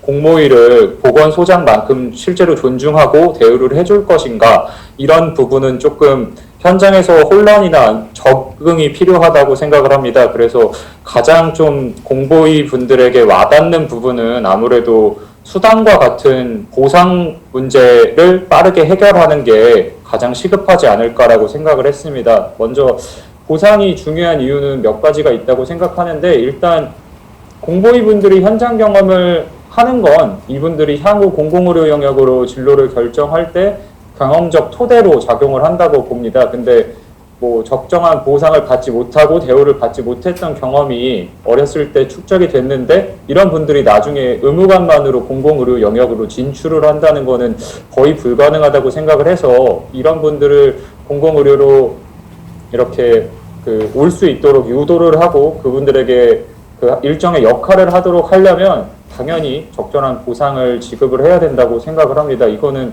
정부가 공공의료 부분 인력을 늘려야 된다는 계획을 세워서 뭐 여러 가지 의학이나 의료계와 부딪혀 가면서도 4대 정책을 추진하고 있는데 그런 부분과 그런 뭐 본인들의 목표를 위해서라도 반드시 해결을 해야 되는 부분이라고 생각을 합니다. 근데 이런 부분이 잘 되지 않는 이유가 몇 가지 있을 텐데요. 그 중에 뭐 지적해 주신 문제대로 수당을 지급하는 주체가 복지부와 지자체가 나뉘어서 하는 부분도 있을 테고 제가 생각할 때 느낀 점은 좀 공보위 분들의 목소리가 애초에 정부나 행정부에 닿지 않는다라는 걸 느꼈거든요. 그래서 얼마 전에 14일에 윤태호 중수본 방역총괄반장이 기자회견을 할 때 공보위에 대해서 제대로 된 보상이 되지 않는다라고 기자단이 질문했을 때 답변을 현장에서 불만이 제기됐는데 그런 문제는 전달되지 않은 문제는 있을 수 있다. 하지만 의료진의 불만에 대해서 현장 목소리를 듣고 있고 공보위 관련해서는 사실 확인이 필요하다. 이런 식으로 얘기를 한 적이 있거든요. 근데 이게 좀 잘 와닿지가 않았던 게 사실 공보위가 제대로 된 위험수당이나 그런 코로나 현장 파견돼서 수당을 받지 못한다는 내용은 작년 7월 이후부터 계속 언론 보도화가 됐거든요. 근데 그 언론 보도화가 됐던 사실을 굳이 지금 올해 다시 지적했는데도 사실관계를 좀 더 확인해야 된다. 이런 식으로 중수본에서 문제를 인식하고 있다는 것 자체가 공보위에 대한 문제 인식이 제대로 안 돼 있고 전달이 제대로 안 되고 있다. 파이프라인이 잘 없다라는 거를 얘기하고 방증하고 있는 것 같아서 그런 파이프라인을 강화하는 부분이 되게 중요하다고 생각합니다. 근데 사실 여기 회장님도 나와 계시지만 공보위 단체 차기 회장 자리를 찾는 후보를 찾는 게 굉장히 어렵다고 하더라고요. 이게 경무에 시달리면서도 보상은 제대로 되지 않고 있기 때문에 문제라고 생각하는데 이거 뭐 직급이 없고 보상이 제대로 이루어지지 않고 그런 부분이 다시 그런 정부의 목소리를 전달할 수 있는 기관의 단체장을 뽑거나 회장을 뽑는데 악영향을 미치고 그 악영향이 다시 목소리가 전달되지 않는 악순환으로 반복되고 있는 것 같아서 그런 부분들을 좀 제대로 해결을 하려면 가장 빠른 게 그 적절한 보상을 통해서 이분들이 그런 보람을 느끼고 자기가 공보위로서 국가에 봉사할 때 제대로 된 대접을 받고 있구나. 내가 이 일을 하는 게 참 보람된 일이구나. 이런 부분을 알 수 있도록 해주는 게 나라에서 가장 먼저 고쳐야 될 부분이 아닌가라는 생각을 개인적으로 했습니다. 그리고 특히 수단 같은 경우는 간호사 때도 문제가 됐는데 간호사들이 코로나 현장에 파견 인력 간호사가 오히려 현장에 계속 있던 간호사보다 수당이 굉장히 높고 그런 반면 시스템 같은 적응을 잘 못하다 보니까 하는 일은 기존 간호사에 비해서 낮아서 형평성 문제가 제기되기도 했는데 공보위 입장에서도 그런 형평성 문제를 충분히 제기할 수 있다고 봅니다. 지금 수당을 보면 12만 원 정도로 돼 있는데 일반 민간 의사분들은 50만 원에서 80만 원까지도 얘기를 했었고 간호사도 공보위보다는 훨씬 높은 수준의 수당을 받고 있기 때문에 이런 부분도 적절히 보상을 하려면 형평성을 고려해서 지급을 하는 방안을 고려해야 되지 않을까라는 생각을 좀 해봤습니다. 그래서 제가 여기 계신 단체 분들에 비해서 막 연구를 많이 하고 해야 한 입장은 아니기 때문에 제가 현장에서 느낀 점만 간략하게 말씀을 드렸고요. 오늘 토론에서 제기됐던 모든 문제들은 충분히 문제 제기를 하고 정부에게도 제대로 전달이 돼야 된다고 생각을 하는 부분이라서 언론도 그 부분을 듣고 전달을 할 수 있도록 좀 노력을 하겠다 이렇게 마무리 말씀을 드리고 싶습니다. 감사합니다. 네, 감사합니다. 이태임 기자님. 우리한테 좀 뭔가 좀 도움이 힘을 북돋아주는 말씀을 해주셔서 언론이 사회에다 이런 사실을 갖다가 많이 보도해 주시겠다고 말씀하셨습니다. 역시 토론자의 내용으로서는 직급과 보상이고 정부 정책이 돌아가지 않는 뭔가 이 공무원 사회에서 또는 국가 행정 조직에서 뭔가 분산되고 어떤 일관성 이런 게 보이지 않는 행정상의 무능력을 보여주고 있습니다.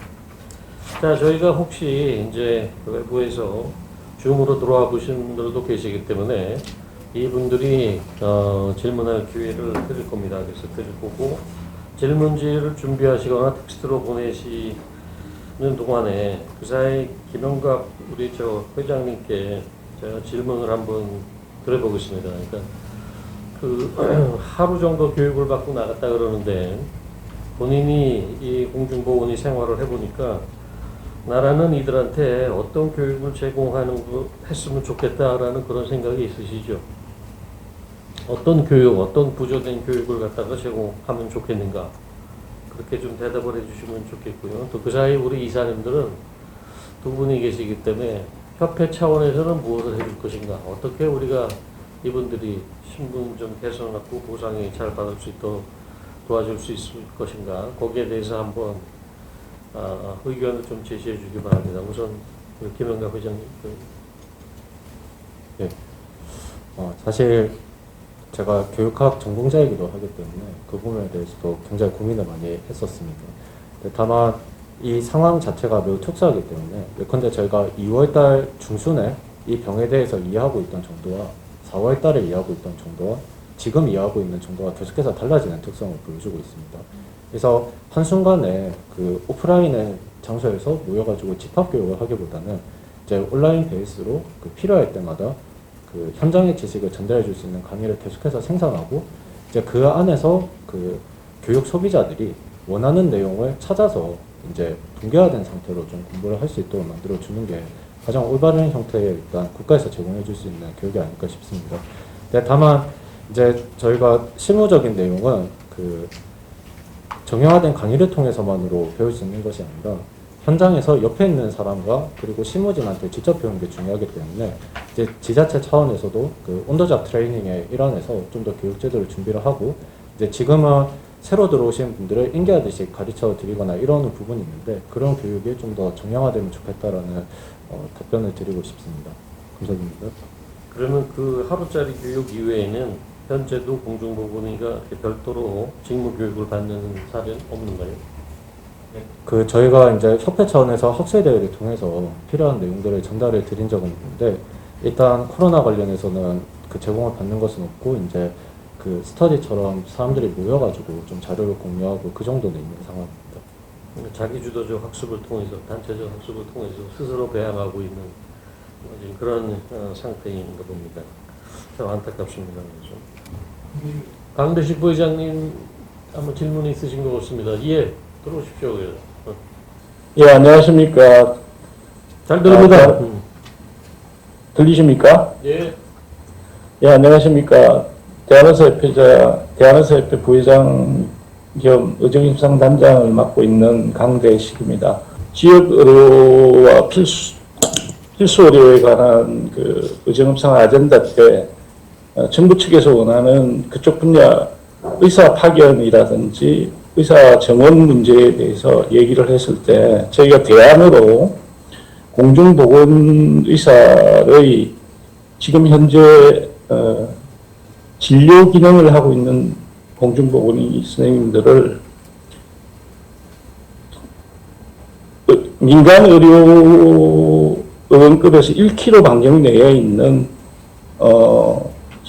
시골의 보건소, 보건진료소를 지금은 이제 가감하게 정리를 해서 거기에 근무하는 공중보건의 선생님들을 실제로 아까 그 맨 마지막에 우리 부회장님, 공중보건의사 부회장님께서 말씀하신 것처럼 역학조사원이라든지 아니면 그 뭐 금육소라든지 이런 데 근무할 수 있는 실제적인 어떤 그런 국가의 그 인력 차원의 재배치를 갖다 강력히 정부에 요구를 했었습니다. 그래서 정부도 지금 현재는 그냥 고식적으로 졸업생이 생기면 우선에 어떤 TO가 생기면 군의관이나 국방부에서 먼저 이제 필요한 요원을 차출을 하고 나머지를 각 지역에 배치하고 이런 일들이 매년 똑같이 이렇게 특별한 변화 없이 이루어지는 상황이라서 지금은 그런 부분에 대한 과감한 정책 변경이 있으면 지금 현재 현장에서 공중보건의 선생님들이 느끼는 그런 부분이 상당히 많이 업그레이드 될 수 있는 제반의 문제들이 좀 없어질 수 있는 그런 정책 건의를 해드렸습니다. 그리고 제가 토론 들으면서 조금 이제 약간 좀 다른 시각을 말씀을 드리면 보상 문제가 있는데 이 부분은 지금 현재 그러니까 공중보건의 선생님들의 일의 퀄리티하고 일반 민간에서 어시스트에서 오시는 분들의 퀄리티는 다르지 않겠지만 여러분들이 생각하는 그 보상 문제 이 부분은 그래도 엄연히 여러분들은 지금 현재 듀티를 받고 있는 분인 상황이고 외부에서 지원해서 오시는 분들은 그런 부분하고 임금 체계나 이런 부분이 다르기 때문에 이 부분을 똑같이 해달라 이렇게 하면 정부가 받아들이기가 참 난처할 것 같습니다. 그래서 실질적으로 기본급이나 수당에서 여러분들이 그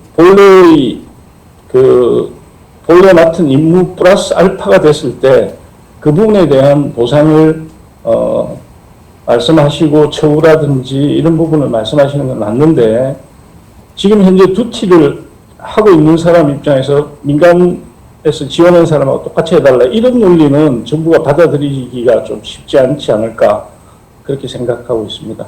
이상입니다. 네, 고맙습니다. 좋은 점을 지적해 주셨고요. 공중보건이 혹시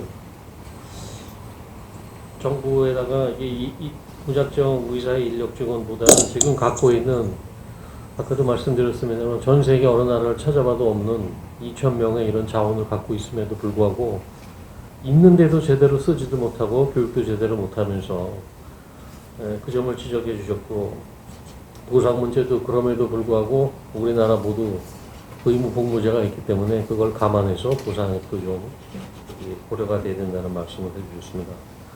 자, 협회 차원에서는 우리가 뭘 좀 해볼 수 있을까요? 우선 송경재 이사님. 제가 이제 협회 차원에서 담당하는 게 국회 담당을 하고 있으니까 그 측면에서 말씀드리기 전에 저희 강대식 회장님께서 말씀하셨던 굉장히 중요한 부분에 대해서 한번 한 가지 언급을 좀 드리고 가고 싶습니다. 강대식 회장님께서 아까 말씀하신 게 보건소, 민간 의료기관, 의원급 의료기관이 보건소 반경 1km 안에 하나라도 있으면 그 보건소는 진료 기능을 폐지해라. 이 이야기를 강대식 회장님이 하셨습니다. 저희 협회도 굉장히 큰 중요한 아젠다라고 생각하고 뿐만 아니라 그게 공중보건의사 협의회의 가장 큰 아젠다 중에 하나기도 했죠. 맞나요? 그래서 이 부분을 저희가 원래는 입법 사안으로 해가지고 개정을 좀 해보려고 했는데 이게 법률적 테크니컬한 방법이 굉장히 불가능하게 되어 있더라고요. 왜냐하면 그 보건소에 대한 진료 기능은 지역보건법의 관할인데 지역보건법은 지역보건소를 통칭해서 보건소, 보건지소, 보건진료소가 있는데 그 세 개를 통칭해가지고 그냥 이렇게 보건기관이라고 이렇게 지칭을 하거든요. 그래서 입법과제로 이거를 진료 기능을 없애버리면 우리가 실제로 진짜로 의원급 의료기관이 없는 어떤 면의 보건지소, 그 다음에 어디 지역의 보건진료소 이런 데도 폐지가 돼버리는 역설이 발생해버리거든요. 그래서 작년에 그 저희 코로나 사태 때 이야기했던 게 입법으로는 이게 테크니컬하게 좀 불가능하니 보건복지부에서 지침을 내려가지고 보건소 진료 기능 다 없애버려라. 그래서 한동안 그게 좀 유지가 됐었던 걸로 저는 알고 있는데 지금도 지금 유지가 되고 있나요? 지금 12월 그 파동 이후로는 네. 이제 필요 없는 곳은 다 중지시켜둔 상황입니다. 그래서 아까 강대식 회장님이 말씀하신 보건소, 그러니까 보건지소나 보건진료소는 어쩔 수 없이 유지하는 측면이 좀 있을 수 있으니까요. 보건소의 진료 기능 철폐는 아까 말했다시피 그 보건복지부의 지침으로 인해 가지고 그게 지금 시정되고 있는 사안이라고 제가 말씀을 드릴 수 있거든요. 뿐만 아니라 정부에서는 공중보건의사 인력이 계속 차츰차츰 감소해가지고 문제가 있다라고 계속 이야기하는데 정부 연구 영역을 보면 의학전문대학원의 영향으로 공중보건의사 수는 전체 수는 감소를 하긴 합니다. 근데 그게 2021년까지 그리고 2026년이 되면 결국에는 예년보다 공중보건의사가 거의 더블링이 되는 거의 4,000명까지 증가하게 되는 추계를 발표한 적이 있거든요. 그래서 정부에서는 공공의대나 지역의사를 만들어야 되는 이유가 공중보건의사가 줄었다라는 측면도 있다고 지난 8월이나 7월에 이야기를 했었었는데 그건 아니다. 왜냐하면은 정부 연구 영역 보고서를 보면 2026년이 되면 결국에는 공중보건의사가 현재보다 2배가 된다. 나와 있습니다. 결국에는 여기 있는 많은 선생님들 다 아시다시피 의학전문대학원이 대부분 다 폐지가 되고 의과대학으로 가면서 결국에는 군대를 가야 되는 의사 인력이 더 많아지고 그 사람들이 공중보건의사를 가게 되면 2배가 되는 게 맞기 때문에 그렇게 될 수밖에 없다. 그래서 그 측면에서도 공중보건의사는 2배가 되기 때문에 아까 공공의대나 지역의사제는 뭐 이렇게 실효성이 없다라고 볼 수 있는 거죠. 소두가 좀 길었습니다. 그래서 일단 본론으로 들어가서 우리 협회에서 그러면 공중보건의사 역할의 재정립에 관련해서 할 수 있는 게 무엇일까? 저는 이제 국회 관련해서는 한 가지 측면이 있습니다. 그러니까 저희가 공중보건의사는 농어촌 특별조치법이라 농특법에 공중보건의사를 지칭하고 있는데 이 부분에서 굉장히 좀 불편한 게 있어요. 공중보건의사라 하면 공중보건의사, 공중보건 한의사, 공중보건 치과의사를 세 개를 통틀어서 하고 있는데 그 세 가지가 통틀어서 가다 보니까 지금 코로나 사태 때 가장 중심적인 역할을 하는 사람은 의사 인력이고 제가 뭐 다른 직역에 대해서 이야기를 하려고 하는 게 아닙니다. 차등을 해가지고 수당 지급이라든가 보상을 해줘야 되는데 법에 공중보건의사라 하면 그 세 가지 측면을 동시에 지칭을 해놓은 바람에 수당이 차등 지급이 안 되고 있거든요. 그래서 입법과제로 공중보건의사를 분리해가지고 이 세 가지를 측면에 접근할 필요가 있겠다라는 저희 협회에서 준비를 할 수가 있을 거라 보고요. 두 번째는 신분을 확실히 거기에다 지칭을 하는 겁니다. 그러니까 아까 우리 연구원님께서 말씀하신 것처럼 몇급 공무원, 뭐 사무관, 뭐 이렇게 직급이 없어요. 그것 때문에 굉장히 혼선이 많이 있는데 우리가 농특법에서 이걸 신분을 어떻게 지칭을 할 수 있을까의 측면에서 저희 대협력팀에서 이걸 검토를 하겠습니다. 그래서 이 개정안을 낼 수 있으면 좀 국회와 협의를 해서 빠른 시일 내에 낼 수 있도록 할 수 있을 것 같고요. 세 번째로는 우리가 수당은 지금 본봉은 국가에서 주나 수당은 지자체에서 주는데 본봉 예산은 국가 예산이 측정되어 있습니다. 그래서 수당은 국가 예산이 측정이 안 되어 있고 지자체가 주먹국으로 주고 있거든요. 그 수당을 지자체 예산은 부족하니 국가에서 조금 보조를 해주게 되면 그 수당 측면에서 실질적으로 공중보건의사가 더 혜택을 볼 수 있지 않을까라는 측면이 있어서 예산을 책정할 때 우리가 이제 대관 업무 보건복지부 담당하는 이사님이랑 협업을 해가지고 공중보건의사 수당을 지자체에 지원을 할 수 있는 방안을 예산을 책정하고 국회 측면에서 이걸 증액할 수 있도록 노력하는 방안이 있을 수 있겠다라고 말씀드릴 수 있을 것 같습니다. 이상입니다.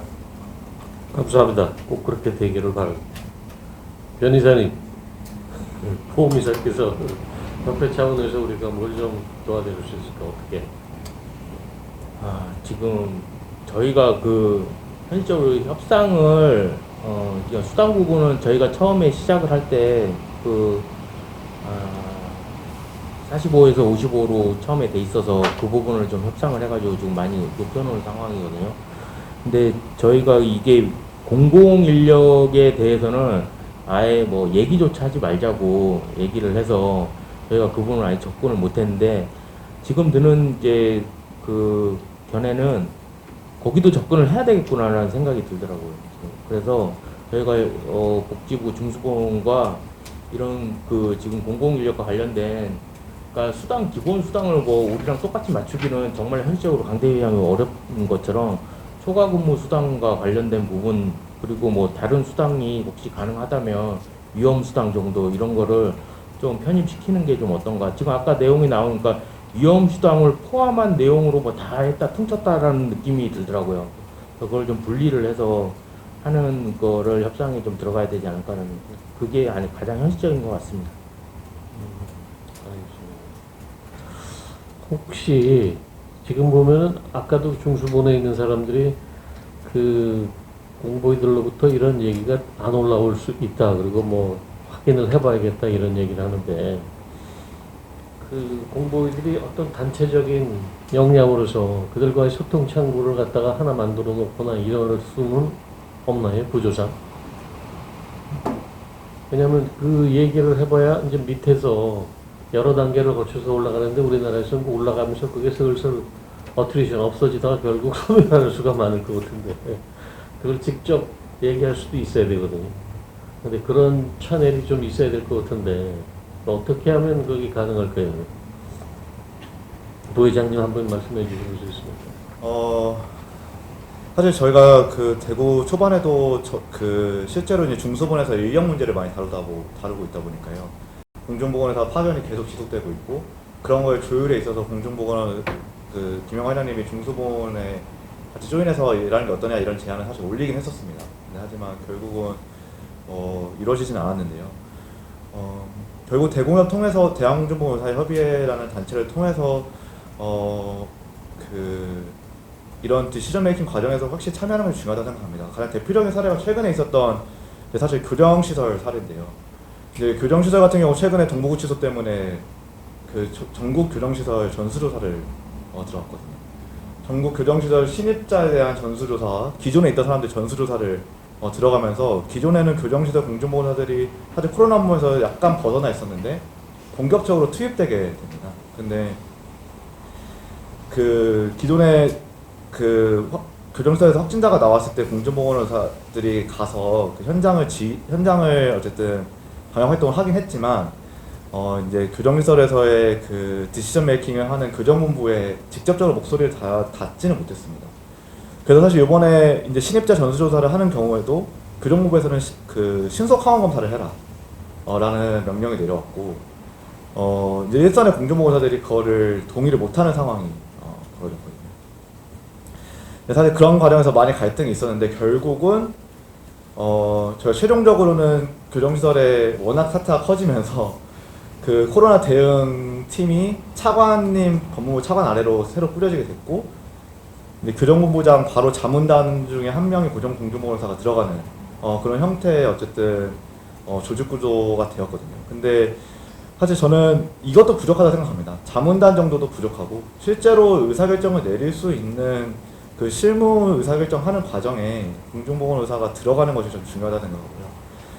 흔히 이제 공중보건의사에게 그 역할을 달라라고 얘기하면은 일선의 손도 부족한데 거기에 공중보건의사를 어떻게 빼냐라는 대답이 많이 들어옵니다. 그거는 실제적으로 지금 운영지침에 나온 각종 질본이나 건증원에서 공중보건의사를 줄이겠다라는 그 복지부의 그 지침하고도 사실 어떻게 보면 일치한다고 볼 수 있는데요. 저는 오히려 더 적극적으로 그런 위치에 공중보건의사들을 배치해서 공중보건의사들의 목소리가 그 정부의 디시전 메이킹에 영향을 줄 수 있게 해야 되지 않나 그렇게 생각합니다. 그래서 지금 농어촌에 아까 말씀하셨지만 농어촌에 그냥 읍면동에 한 명씩 배치하는 그런 기계적이고 고식적인 방법의 공보위 배치는 의미가 없다 생각하고요. 실제로 정부 조직 내에서 정말 5급 사무관이면 5급 사무관 정도의 위치에서 실제로 기한을 하고 디시전 메이킹 할 수 있는 위치에 공중보건사를 배치하는 것이 절대 일선에 한 명 빼는 거보다 빼는 거에 그 손실보다 오히려 이익이 크다. 저는 그렇게 생각하고 그렇게 적극 공중보건을 배치를 해야 되지 않나 생각합니다. 정부 행정구조에 직접 참여하는 것을 말씀해주고 우리 정부가 이 WHO 용어로 HRH, Human Resource in Health 거기서는 완전히 후진국처럼 지금 모여가지고 하는 정책이 나라에서 정책만 던져주고 인력 관리에 대한 어떤 투자라든가 직접 관리하는 능력이 없기 때문에 보면 이게 좋은 자원을 가지고도 사실은 낭비적인 요소라든가 귀한 목소리를 못 듣고 있는 게 참 안타깝습니다. 정명재 이사님 아까 그 국회를 통해서 얘기하실 때 우리 공보위들이 직접적인 목소리가 전달될 수 있도록 그런 구조도 좀 만들어 주시길 부탁드립니다. 혹시 토론자끼리 진행당 하실 거 있으십니까? 혹시 질문이라든가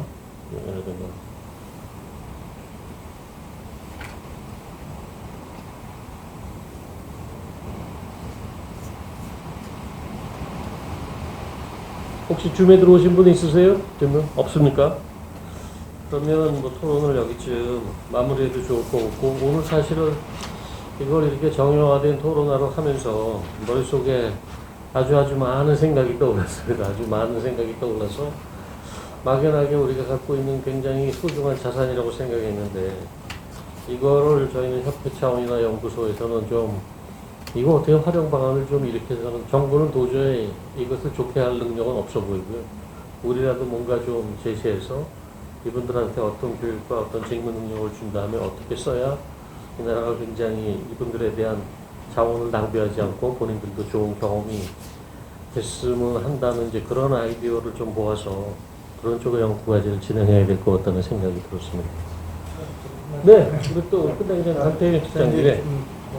한마디 좀 궁금한 것도 있고 좀 약간 안타까운 것도 있어가지고요.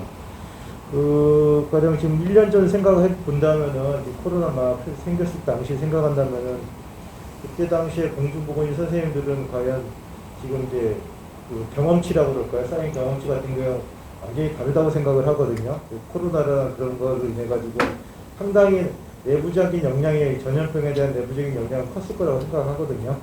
그때 당시에 소위 말해서 이제 그 감염병 내과 전문의 선생님들이 있었지만 사실 그때 그분들이 일반적으로 그분들끼리 말씀하실 때 실질적인 뭐 감염병에 대한 전문가라기보다는 그러니까 일반 이게 전염병 대규모로 팬데믹하게 퍼지는 그런 거에 대한 전문가라기보다는 원내 감염의 전문가이지 뭐 그때 지금은 좀 많이 달라졌겠죠. 근데 그런 거에 비한다면은 1년 전에 그 감염 전문의 선생님에 비해서 지금 1년 후에 지금 공보의 선생님들이 어떻게 보면 전염병에 대한 역량은 훨씬 더 강해졌을 텐데 이게 그냥 이 내부적으로 어떻게 이런 역량을 갖다 계속 이어갈 수 있는 것들이 시스템이 뭐 갖춰야 되지 않을까 어떤 자료를 남긴다든지 뭐 그런 부분이 있어야 될 것 같은데 뭐 심지어 지금 뭐 공보의 그 회장님들조차 뽑혀지지 않는 상황에서 그런 어떤 내부적으로 그런 거에 대한 그래도 좀 그 후임 공보의 선생님들에서 어떤 그런 걸 갖다 좀 만들어야 되지 않을까 그런 부분을 갖다 좀 그러지 못하는 것 같아서 좀 잘 모르겠어요. 제가 저만 지금 혼자 그렇게 못하고 있다고 생각하는 건지 모르겠는데 그래서 그런 부분들이 좀 안타까운 점이 있고 그다음에 두 번째로 좀 두 가지 말씀드리면 두 번째로 하나는 좀 집중을 했으면 그 수당 좀 안타깝죠. 수당 뭐 돈 문제 근데 돈 문제 얘기하면 되게 사람들이 째째해지거든요. 정부에서도 그렇고 그쪽에서도 그렇고 지금 같은 경우. 근데 좀 얻어낼 걸 갖다 어떻게 보면은 조금 아까 이제 소위 말해서 그 권한 문제거든요. 결국 의사로서 어떤 권한 문제. 어디 갔을 때 아까 이제 기자분은 말씀하셨지만은 사실 그거는 전혀 저하고 좀 반대되는 생각이라 가지고 권한이라는 건 상당히 중요하거든요. 그 전에 이제 제가 공부할 때마다 5급 대우라고 했지만 사실 5급 대우 받지는 못하죠, 실질적으로. 그래서 그 전에는 이제 전문직 공무원의 대우를 받았는데 지금은 일반직 공무원의 대우를 받음으로 인해서 어디 갔을 때 실제로 거의 전쟁 상황이라고 할 수도 있고, 실제로 전쟁이 일어나면 어떻게 보면 또 당장 그냥 사병으로 끌려갈 수 있는 지금 제도의 하에서 지금 코로나가 똑같은 상황이거든요, 전쟁 상황이기 때문에. 가서 어디 결정을 할 때 공무원들의 그 무리한 요구들 꽤 있었던 걸로 알고 있거든요, 공부 선생님들한테. 그런 부분들은 추후 있어서는 안 되는 부분이거든요, 그런 부분들이. 그랬을 때 그런 부분들에 대해서는 확실히 수당이나 그런 걸 먼저 얘기하기 전에 그거는 후임자들을 위해서라도 그런 부분들을 먼저 확실하게, 그러니까 그 부분을 먼저 건드려야 되지 않을까.